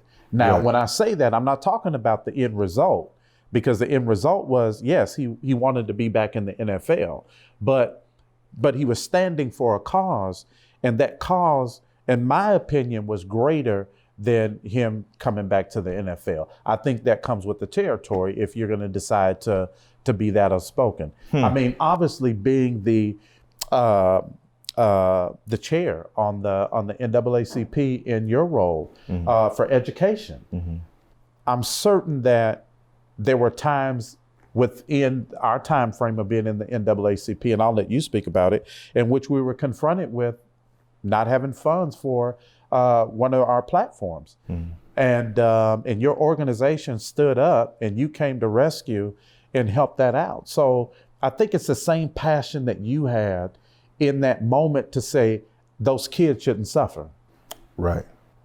It was your nonprofit that came in to make that happen. So a lot of people obviously don't know about that, but man, why don't you talk just a little bit about that and how you were able to, coming from your civil rights background and the passion that you have for it, why did you then go in and help out in that area to make sure that those kids were able to go to AXO? That was a that was a very unique situation, to be in, and I don't want to get into too much of it in this space, but here the spirit in which I operate outreach through is one I'm born with. Yes, it's one that I'm a descendant of on a certain level. The other part is I'm that kid that grew up participating in everything with no tools. Got it. Right? And I was really good at everything I did. Yes. Despite having no tools. Yes. You know what I'm saying? So I was in every sport. I was in every activity. Yes. I was at whatever camp. I was at, you name it, whatever the hell was going on. That's right. I was in it to do it. Yes. But I didn't have the things that made the experiences easier or more pleasurable or anything like that. Once I came of age as an adult and I started getting into the outreach space, that was my number one thing, was when I lecture and I go out amongst these schools or I go out amongst the community, I flatline them the truth. That's right. Here's what you need in this game, in this game, in this field, in this field, in this field. Here's the tools you're gonna need to have. Here's how you need to structure your situation so you can have. So when I see, especially if I'm around or I'm a part of something not happening that involves youth, I feel a certain kind of way with that. Yeah. I'll be the first to kind of just jump in and say, man, let's go get it. Right. And I got a long pattern of that in my own work. But that particular situation was just, no, I could not let that. Right. Not right. While I'm there. Right. That's just, there just ain't no way, man. Right. I grew up in a family that there ain't no way you get to beat my brother up. Right. Exactly. It's just no. Right. We ain't gonna do it. Right. Ain't no way you touching my mama. Ain't no way you touching my woman. Right. My child. It's just, right. I'm fixed with that. Right. You are not not without me. Right. Yeah, you gonna have to ruin all of this, man. Right. You know what I'm saying? So it's like that's just the mentality, and that's where I come from in the community space, and I get it. I think Cap had obviously a significant passion. There's a part of me that wishes he would have been more accessible to provide context and to communicate and to talk to the culture. Right. And to be available for that. Now, mind you, there's a lot of ways to protest. Right. And silently and peacefully is certainly one of them. Right. Right. And I think he went about doing that. And I think he's on the right side of history with respect to that. Yep. But I think also, the critical conversation to have is, what about those that are offended? What about those that see it a different way? That's right. What about those that buy tickets and revere it and look at it like this? What about those, and whether they got a seat in the stands, they were an executive in the front office, or they are a fellow player that doesn't agree? Right. I think one of the most powerful attributes to be an American is, and probably the most undermined, is the tremendous privilege we have when it comes to choice. Yes. And options in exercising freedom. Yes. Because oftentimes, we got first world problems in a lot of ways. Now,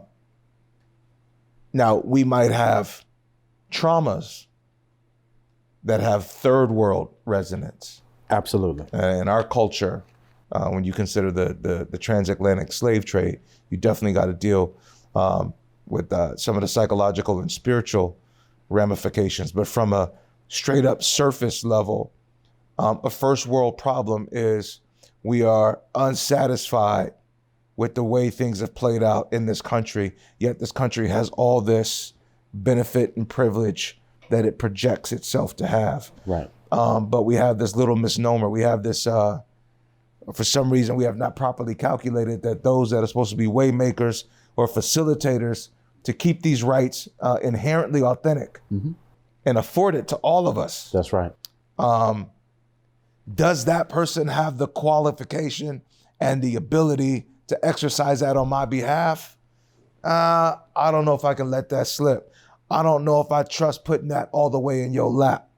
I see. Because I know you got a position. Yes. But are you thinking about me when you go? Yeah, you know what I'm saying? I don't know. I can't rest on that. I wasn't raised that way. Right.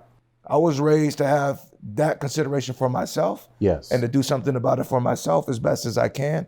That way, if I do got to make noise, I can use whatever platform or relationships to say, hey, I'm here, but I'm not unqualified.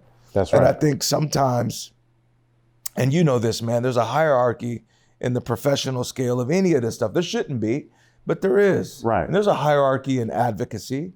There's a hierarchy in politics. There's a hierarchy in activism. Yes.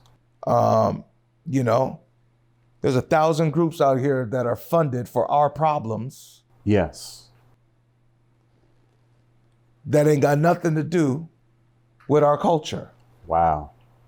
That's rich. Right? Yeah. Where most of us who have solutions and wherewithal and cachet and resume and connections and skill sets to deal with our culture, we ain't on their boards and we ain't on their, and I ain't talking about from within the culture. Yeah. I'm not talking about the crumbs and the twos and fews that they give to our organizations when they should be bestowed with tens of millions to handle our culture and our issues. Right. You didn't put me on my post now, but I feel that way about it. Yeah. You know what I mean? Right. We have issues that require a lot of sensitive dynamics that the right people have to be engaged in to help us evolve out of. And so when something like CAP happens, yes, as it should, yes, there's a part of it that it's so what it is. It sometimes feels like it blankets what's going on right on the ground, right around the corner.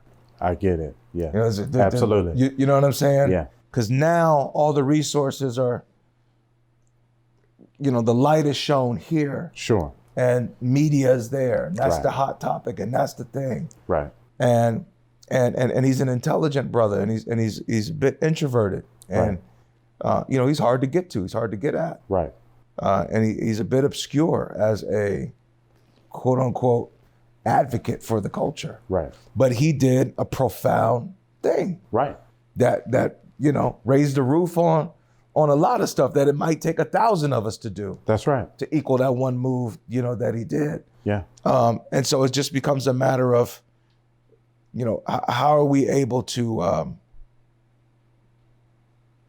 have individuals like him follow all the way through. Mm-hmm. Not that they have to. Right.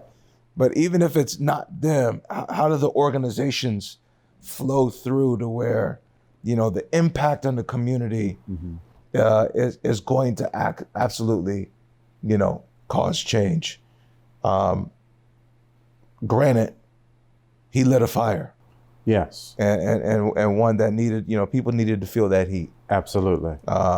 So it's interesting to me when I think about some of the things that are going on in our culture. Yes. And how we as a people are trying to power through some of it.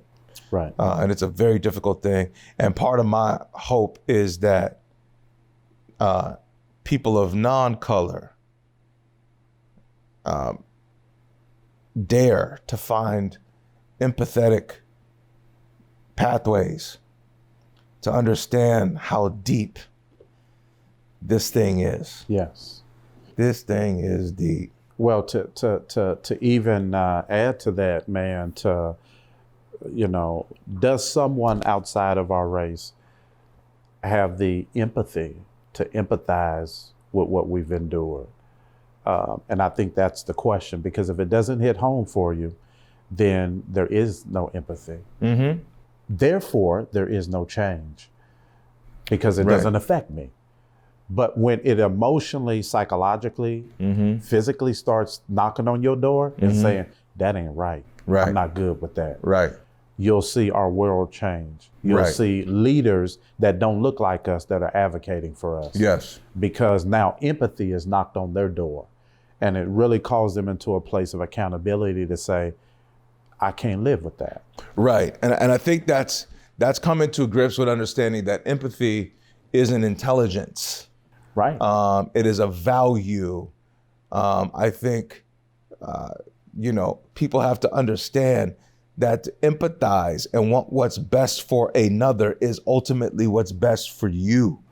So it's like... Say that again. Yeah. Yeah, that was rich. Say that again.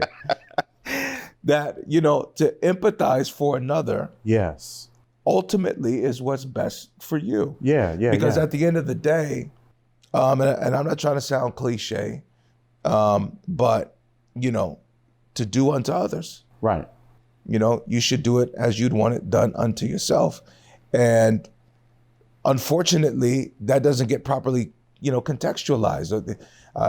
It becomes another one of those dismissive terms and dismissive slogans, and people hear it and say, oh, that's cool. Right. But you don't really scientifically break down where it has value. Right. There's tremendous value in being empathetic. There's other ways you could call for it. You could say that it's intuitive. That's right. Right.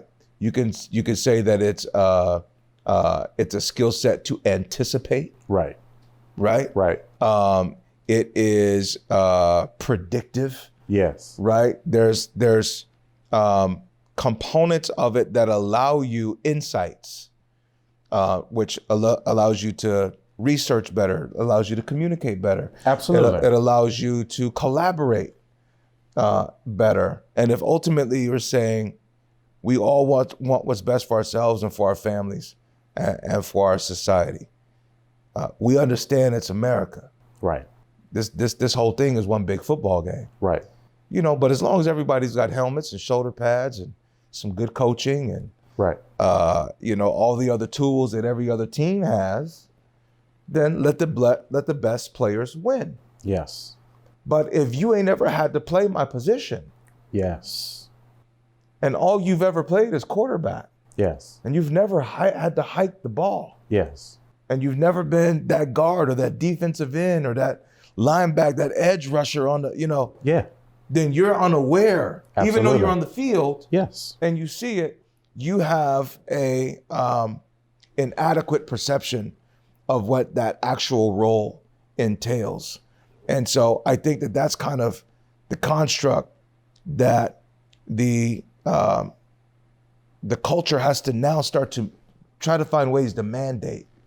You need to respect me, and I have to respect myself in such a way that I have the measurables Yes. to make it absolutely idiotic to not appropriate my value the correct way. I like that. You see what I'm saying? Yes, Like yes. you'd be a fool. Right. You hurting yourself not drafting me. That's right. That's Right? right. Yeah. Take keys from some of your other industries that have figured out how to assess some degree of value when it Yes. comes to us. Right. Right? But if you take some of those methodologies and you apply it to lifestyle, you apply it to education, you apply it to society in whatever way that you can, without pimping it and soliciting it, if you would, but really giving those metrics that we are a phenomenal culture. Absolutely. We spend trillions every year. We Yes. add to the consumer market. That's right. We're loyal. Yes. We're prideful. Yes. We're colorful in all ways. That's right. Whether you're talking the arts, whether you're talking science, whether you're talking innovation, we're historical. We are absolutely, I would argue, the most resilient creatures to ever walk the damn planet. No doubt about That it. under all circumstances, we can still produce, and That's we right. have. Yes.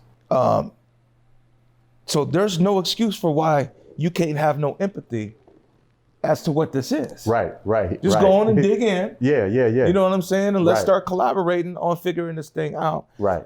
And to hell with all this other stuff. I agree with You know what that. I'm saying? Because it's taken away from you. Why wouldn't you want me to have money? Right. Why wouldn't you? Right. You know what I'm saying? I got no interest in owning that gas station, but I'm gonna need gas every day. Absolutely. You know what I'm saying? I ain't taking nothing away from you. That's you know right. what I mean? Yeah. It's yeah. just I don't get it. I don't get it. And so with all your history of advocacy, from being a pastor, from being a former athlete, a team leader, and I want to hunker down there because we got to stop this notion that people aren't leading and dealing with heavy responsibility right there on the ground as kids, especially in sports, Absolutely. right? Absolutely. Where you're having to look out for teammates and different things that's going on. The responsibility that's on the shoulders of a elementary, middle school, or high school athlete is a tremendous thing, especially when you're one of the stars. But Yes. from that period all the way till now, pastoring, business, and everything that you've done, how do you see advocacy right now? And how do you see resolving what's going on with the social plights? Well, I think it warrants the responsibility of all of us, first and foremost. I think oftentimes what we look at is who's going to be the next great leader. And that person is you. So that means we all have a dual responsibility. So there is no one individual that should be guiding and leading. I think that we all have the ability to lead in our respective spaces and what we do. So, for example, in the music industry and in the entertainment industry, you're a big influencer in that space. Whether we're at the lounge, people seek you out. Hey, Shy, what about this? Hey, Shy, what about that? So again, just being able to be around you, I've come to that conclusion that, man, we have that responsibility no matter where we're at, Now in my particular spaces, and I had a brief call before I left the house headed here, and that conversation went something like this. I'm gonna need you to be accountable. These are the things that I stated out. You haven't got them done yet. So in the business world, I'm very inundated with success, because success to me means no excuses. It means if you try and you don't get it, you keep trying. Yes. You don't quit. So when others are saying, hey, I want your tutelage and I want your guidance, and then I'm telling you what it's going to take, and then you tell me you're ready, but then you don't do it, then I have to agree with you that you're not ready. But more importantly, then I have to go back and question myself and say, have I been a good leader? You see, so if I don't take any responsibility for my leadership, then I never really am able to see that I can potentially be the problem myself. Right. Okay. Now, I don't know a whole lot of people that are willing to acknowledge that publicly. Right. That I've just done a poor job. Right. Now, we can help you once you acknowledge it, because we can rally around you to say, well, what in place, how can we help you? Right. You see? Right. So I think where I'm going with this is that I think we have a lot of people in our community that look like us that have great intentions, just don't really have the leadership qualities and skills to do it. And I think what we have to do is be honest enough to say, I've got the will to do it, but I really don't know what I'm doing. Right. Right. I'm fast, but I'm not strong. That's right. I'm strong, but I'm not agile. That's right. You know, I'm agile, but I'm not too smart. Or, you know, I'm smart, but I'm not athletic. Right. And you can have a great business plan. Yeah. You're just not a good public relations guy. Right. So you don't know how to put that together. But Right. if they came and talked to Shy about, oh man, that's simple. He always Right. got an answer for that. Right. My point is that we've got to be wise enough to not only be wise enough to know that we don't have it, but be equally wise enough to go get it from the people that we know that have it. Man, that's powerful. You know, you and I are probably going to do another few hours before we done. But for the sake of the show, man, it has been a tremendous pleasure Man, to have you always. here, man, to get your insight, some tidbits from your story. Obviously, you're going to be a reoccurring contributor as Man, we we're move looking through, forward man. to it. It's going to be a beautiful thing, man. So I'm blessed to have you here. I look forward to a whole lot more, man. You've been a huge value add into my life. We've had a tremendous amount of conversations, and we'll have thousands more. But I can't wait, man, to allow this to get out there and get onto the airwaves, man, and introduce our constituency around the world to my good brother, the Pastor Palms, the businessman Palms, the father Palms, Yes. the dude of dudes, Palms, man. You are a way maker and a lifestyle maker, man, and a taste maker to the game. And I just wanted to let you know, man, that you're cherished and loved. I appreciate you being here. One love, fam. Absolutely. This is Shyan Selah. Tonight, one of my main dudes, giving you guys another example of what it is when you're really working through this thing that we call life. My brother Palms was with us, real to the deal, real here, right here on the compound, on the ground, baby. Wishing you all the best. Make sure you go get yours. Life. We can do anything like, baby. Mama said she could see it in my